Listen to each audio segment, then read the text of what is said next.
that was running through her veins.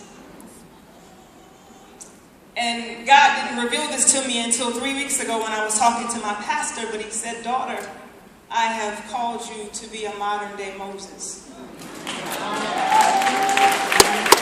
Because that very baby was left in a heroin house on the west side of Buffalo, and it wasn't for a stranger next door wondering why the mail was piling up, cracking the window open because she was just that nosy, going in and finding a baby that was wrapped in her own feces, had lost about 4 pounds of her birth weight, and all she knew was to get her to the local hospital. A few days later, a gentleman by the name of Carl Dusan would come by because his own daughter was banished from his home. He did make periodic stops.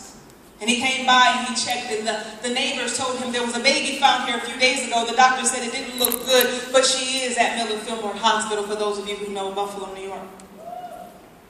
And he went to the hospital, and the doctor said, "We want you to say your goodbyes. It doesn't look good." And it was from that moment on, my grandfather said, "I see something else."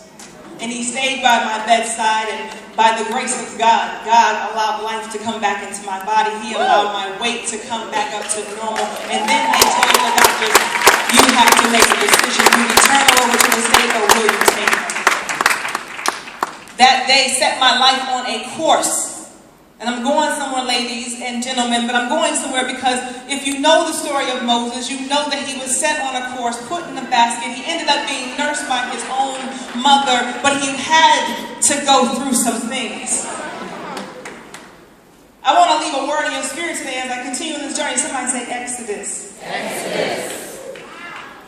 Because a lot of times we look at our circumstances and we are ready to die right there.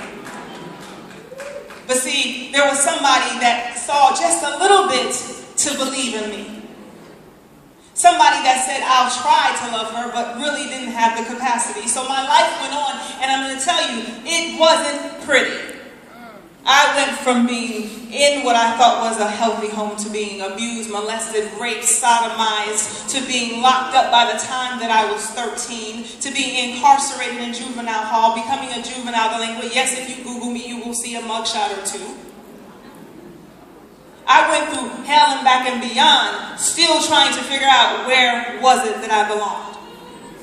From the palace to the pit. And you think your situation is so hard. You want to quit the business because somebody told you no. You want to give up because you got a little bit of rejection. You want to throw in the towel because your best friend quit your business. You can't do it because your mother and father don't believe in your business.